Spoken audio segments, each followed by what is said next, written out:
Hello guys, আজকে আমরা দেখব ক্লাসরুম অফ দ্য এলিটের চতুর্থ সিজনের দ্বিতীয় এপিসোডের এক্সপ্লেনেশন। তাই আর কথা না বাড়িয়ে চলো শুরু করা যাক আজকের ভিডিও। এপিসোডের শুরুতেই দেখা যায় কুশিদা তার কয়েকজন বন্ধুর সাথে কিছু একটা নিয়ে কথা বলছে। পরিবেশটা বেশ স্বাভাবিকই ছিল, কিন্তু হঠাৎ করেই সেখানে এক নতুন ছেলের আগমন ঘটে। ছেলেটি এগিয়ে এসে ভদ্রভাবে বলে, কুশিদা সেনপাই, আপনি কি আমাকে চিনতে পারছেন? আমরা একই মিডল স্কুলে পড়তাম। কুশিদা কিছুক্ষণ চিন্তা করে বলে, হ্যাঁ মনে পড়েছে, তুমি তো আমার এক ক্লাস নিচে ছিলে তাই না? ছেলেটি খুশি হয়ে মাথা নেড়ে বলে, জি ঠিক ধরেছেন, অনেকদিন পর আপনার সাথে আবার দেখা হয়ে সত্যি ভালো লাগছে। কুশিদাও সৌজন্যমূলক হাসি দিয়ে জবাব দেয়, আমারও তোমার সাথে আবার দেখা করে ভালো লাগছে। এই পুরো ঘটনাটা একটু দূর থেকে লক্ষ্য করছিল আয়ানোকোজি। সে পাশে থাকা হরিকিতাকে জিজ্ঞেস করে, তুমি কি ইয়াগামি নামের এই ছেলেটাকে চেনো? তুমিও তো কুশিদার মতো একই মিডল স্কুল থেকে এসেছো। হরিকিতা নির্লিপ্ত ভঙ্গিতে উত্তর দেয়, যেসব বিষয় আমার কাছে গুরুত্বপূর্ণ মনে হয় আমি শুধু সেগুলোর প্রতি মনোযোগ দিই, তাই এই ছেলেটাকে আমি চিনি না। আয়ানোকোজি আবার বলে, তাহলে তোমার কি মনে হয় এই ইয়াগামি কুশিদার অতীত সম্পর্কে কিছু জানে? হরিকিতা সংক্ষিপ্তভাবে বলে, এই বিষয়ে আমি কিছুই জানি না। এদিকে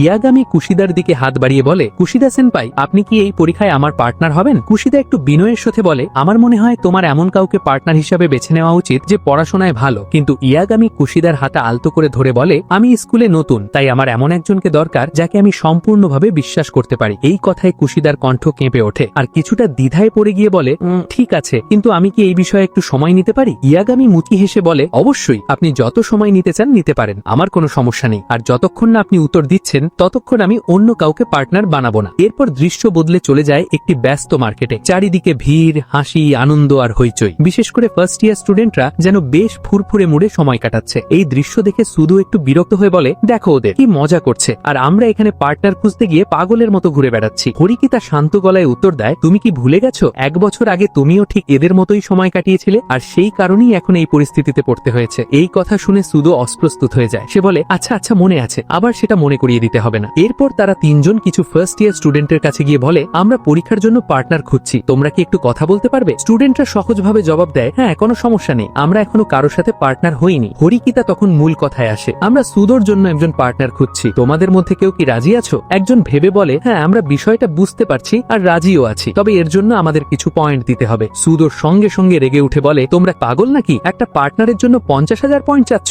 ছেলেটা হেসে উত্তর দেয়, সেনপাই আপনি ভুল বুঝেছেন, আমি 50 না 50 লাখ পয়েন্ট বলেছি। এই কথা শুনে সুদো পুরোপুরি হতবাক হয়ে যায়। ফার্স্ট ইয়াররা তখন আরো বলে, আমাদের কাছে এর আগেও অনেক ভালো অফার এসেছে, তাই আমরা সেই অফারটাই নেব যেটা আমাদের জন্য সবচেয়ে লাভজনক। হরিকিতা কিছুক্ষণ চুপ থেকে বলে, বুঝলাম, আমি বিষয়টা নিয়ে ভাববো, তবে তোমরা কি ক্লাস ডি এর কিছু স্টুডেন্টদের সাথে আমাদের পরিচয় করিয়ে দিতে পারবে? এবার স্টুডেন্টরা সরাসরি বলে, দুঃখিত, এটা সম্ভব না, আমরা যদি নিজের মতো করে কিছু করি তাহলে হোসেন আমাদের ছেড়ে কথা বলবে না। এই কথা শোনার সাথে সাথেই পরিস্থিতির গুরুত্ব বুঝে তারা আর দেরি না করে সেখান থেকে চলে আসে। পথে আস্তে আস্তে সুদো বিরক্ত হয়ে বলে, ওরা তো শুধু সুযোগ নেওয়ার জন্য এসব করছে। হরিকিতা চিন্তিত ভঙ্গিতে বলে, না, ব্যাপারটা শুধু এতটুকু নয়, ওরা স্পষ্টই ভয় পাচ্ছে। যদি আমাদের ক্লাস ডি এর সাথে পরিচয় করিয়ে দেয় তাহলে হোসেন ওদের উপর চাপ সৃষ্টি করবে। সুদো দীর্ঘশ্বাস ফেলে বলে, যদি এমনটাই হয় তাহলে তো পরীক্ষার আগে ওরা নিজেরাও কোনো পার্টনার খুঁজে পাবে না। হরিকিতা শান্তভাবে বলে, সেকেন্ড ইয়ারদের সবচেয়ে বড় সমস্যা হচ্ছে পার্টনার না পাওয়া, আর ঠিক এই দুর্বলতাটাকেই কাজে লাগিয়ে হোসেন আমাদের কাছ থেকে যতটা সম্ভব পয়েন্ট আদায় করতে চাইছে।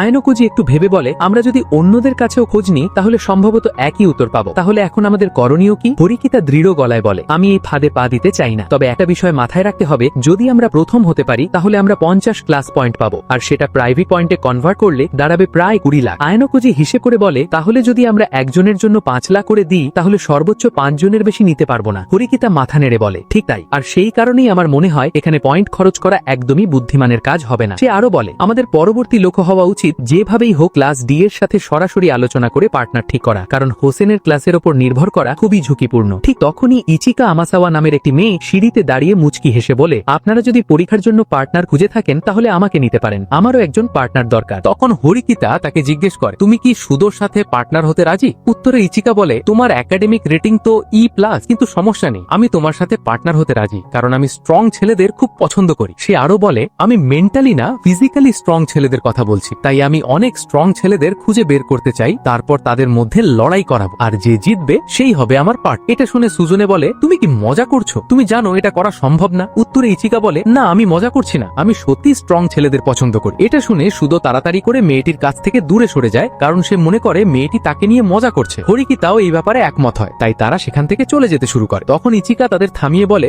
যদি তোমরা আমাকে ক্ষমা করো তাহলে আমি তোমাদের আরেকটা সুযোগ দিতে পারি। এটা শুনে হরিকিতা বলে, সুযোগ মানে তুমি কি বলতে চাচ্ছ? উত্তরে ইচিকা বলে, স্ট্রং ছেলেদের পাশাপাশি আমি এমন ছেলেকেও পছন্দ করি যে ভালো রান্না করতে পারে। যদি শুধু আমার পছন্দের কোনো সুস্বাদু খাবার রান্না করে দিতে পারে তাহলে আমি তার পার্টনার হতে পারি। এটা শুনে শুধু আশ্চর্য হয়ে বলে, কিন্তু আমি তো আমার জীবনে কখনো রান্না করিনি। পাশ থেকে হরিকিতা বলে, সুদোর বদলে আমি যদি তোমার জন্য রান্না করি তাহলে কি হবে? ইচিকা সরাসরি মানা করে দিয়ে বলে, আমি শুধু সেই ছেলেদের পছন্দ করি যারা রান্না করতে পারে। তখন হরিকিতা আয়ানোকুজিকে বলে, আমার মনে আছে তুমি একবার বলেছিলে তুমি রান্না করতে পারো, এটা কি সত্যি? আয়ানোকুজি মাথা নাড়িয়ে বলে, হ্যাঁ, এটা আমার একমাত্র শক্তিশালী পয়েন্ট বলা অতিরঞ্জিত হবে না। তখন হরিকিতা ইচিকাকে জিজ্ঞেস করে, সুদোর বদলে যদি আয়ানোকুজি রান্না করে তাহলে কি তুমি রাজি? ইচিকা বলে, আমি রাজি, কিন্তু আয়ানোকুজি কি আসলেই রান্না করতে পারে? এই কথার উত্তরে হরিকিতা এবং আয়ানোকুজি সম্মতি জানিয়ে বলে, হ্যাঁ, আমরা এটা পারবো, এটা নিয়ে কোনো সমস্যা হবে না। তখন ইচিকা শর্ত দেয়, আগামীকাল ক্লাস শেষে যদি তুমি আমাকে একটা ভালো ঘরোয়া খাবার খাওয়াতে পারো তাহলে আমি তোমাদের সাথে পার্টনার হব। এটা শুনে সুদো আয়ানোকুজিকে বলে, আয়ানোকুজি, দয়া করে তোমার রান্নার দক্ষতা ব্যবহার করে আমাকে এই বিপদ থেকে যেভাবেই হোক রক্ষা কর। উত্তরে আয়ানোকুজি বলে, এটা নিয়ে তোমাকে চিন্তা করতে হবে না, আমি সব সামলে নেব। তারপর ইচিকা তাদের তিনজনকে বিদায় জানিয়ে সেখান থেকে চলে যায়। এরপর সিন পরিবর্তন হয়ে আমাদের স্কুলের দৃশ্য দেখানো হয়। আয়ানোকুজি তার মোবাইলের দিকে তাকিয়ে বলে, এখন পর্যন্ত 56 জন পার্টনার হয়েছে, তাই আমার মনে হয়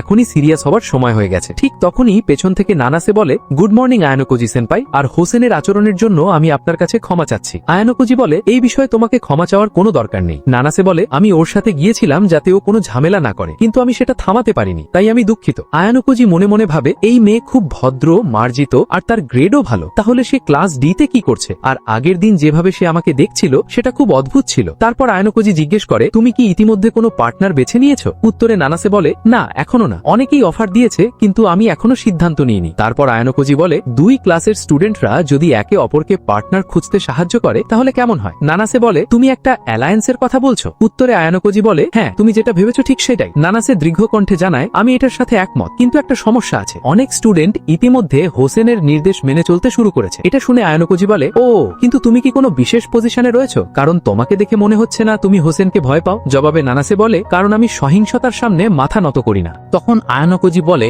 যদি তোমাদের ক্লাসের সবকিছুর সিদ্ধান্ত হোসেন নেয় তাহলে এই পরিকল্পনাটা বাস্তবায়ন করা যাবে না। নানাসে বলে, আপনি যদি এটার সাথে ঠিক থাকেন তাহলে আমি একটা মিটিং এর ব্যবস্থা করে দিতে পারি। আয়ানোকুজি বলে, তুমি যদি এটা করতে পারো তাহলে আমার মনে হয় হরিকিতা অনেক বেশি খুশি হবে। এটা শুনে নানাসে বলে, হরিকিতা সেনপাই কি আপনাদের ক্লাসের লিডার? তোরে আয়ানোকুজি বলে, হ্যাঁ, তুমি একদম ঠিক বলেছো, আমি এই ব্যাপারটা তাকে জানিয়ে দেব। এরপর সে জিজ্ঞেস করে, আমরা কি যোগাযোগের জন্য নাম্বার শেয়ার করতে পারি? উত্তরে মেয়েটি বলে, হ্যাঁ, অবশ্যই, আমি আপনার সাথে কাজ করার জন্য অনেক এক্সাইটেড হয়ে আছি। এরপর সিন পরিবর্তন হয়ে আমাদের অফিসের দৃশ্য দেখানো হয়। আয়ানোকুজি তার এবং নানাসের মধ্যে যে কথাবার্তা হয়েছিল সবকিছু হরিকিতাকে বলে দেয়। এটা শুনে হরিকিতা আশ্চর্য হয়ে বলে, আমি তো বিশ্বাসই করতে পারছি না তুমি তাদের সাথে আমাদের জন্য একটা মিটিং ঠিক করেছো। আয়ানোকুজি বলে, আমার কি এই কাজটা করা ঠিক হয়েছে? হরিকিতা বলে, হ্যাঁ হ্যাঁ, তুমি একদম দারুণ কাজ করেছো। তখন আয়ানোকুজি বলে, আমার হোসেনকে নিয়ে একটু চিন্তা হচ্ছে, কারণ আমি যেই গেম থেকে দূরে থাকার চেষ্টা করছি আসলে হোসেন ঠিক সেটাই চাইছে। হরিকিতা বলে, তাহলে কি তুমি বলতে চাচ্ছ হোসেন সত্যি পয়েন্টের জন্য এগুলো করছে? আয়ানোকুজি বলে, আমি জানি না, কিন্তু তোমার কি মনে হয় হোসেন আমাদের কেন টার্গেট করছে? উত্তরে হরিকিতা বলে, এটা একটা চাল হতে পারে, কিন্তু হোসেনকে হ্যান্ডেল করা আমাদের পক্ষেও অনেক কঠিন হয়ে যাবে, তাই আমাদের যত দ্রুত সম্ভব ক্লাস বি এর সাথে একটা অ্যালায়েন্স বানাতে হবে। এরপর দৃশ্য বদলে যায় এক ব্যস্ত শপিং মলে। চারদিকে আলো ঝলমলে পরিবেশ, মানুষজনের ভিড়। এর মাঝেই আয়ানোকুজি আর ইচিকা কুকিং এর জন্য বিভিন্ন জিনিসপত্র কিনছিল। জিনিসপত্র বাছাই করতে করতে আয়ানোকুজি বলে, যেগুলো তুমি নিছো এগুলো তো আমার রুমেই আগে থেকেই আছে, অযথা টাকা খরচ করার দরকার কি? ইচিকা মুচকি হেসে বলে, আরে সমস্যা কোথায়, আমি চাই তুমি নিজে থেকে এগুলো আমার জন্য কিনে দাও। তার কথা শুনে আয়ানোকুজি অবাক হয়ে যায়। সে বলে, তুমি কি সিরিয়াস? তুমি কিন্তু অনেক দামি জিনিসপত্র তুলে নিচ্ছ। ইচিকা এবার একটু দুষ্টুমি করে বলে, যদি তুমি এগুলোর দাম না দাও তাহলে কোনো সমস্যা নেই, আমি কিন্তু সুদোর পার্টনার হব না। এই কথাটা শুনে আয়ানোকুজি কিছুক্ষণ চুপ হয়ে যায়। সে বুঝতে পারে ইচিকা ইচ্ছে করেই তাকে চাপে ফেলছে। অবশেষে কোনো উপায় না দেখে সে অনিচ্ছা সত্ত্বেও রাজি হয়ে যায়। আর ইচিকা তখনও সেই একই রহস্যময় হাসি মুখে ধরে রাখে, যেন সবকিছুই তার পরিকল্পনা অনুযায়ী এগোচ্ছে। এর পরের দৃশ্যে আমরা ইচিকাকে আয়ানোকুজির রুমে দেখতে পাই, আর রুমটা এতটাই পরিষ্কার পরিচ্ছন্ন ছিল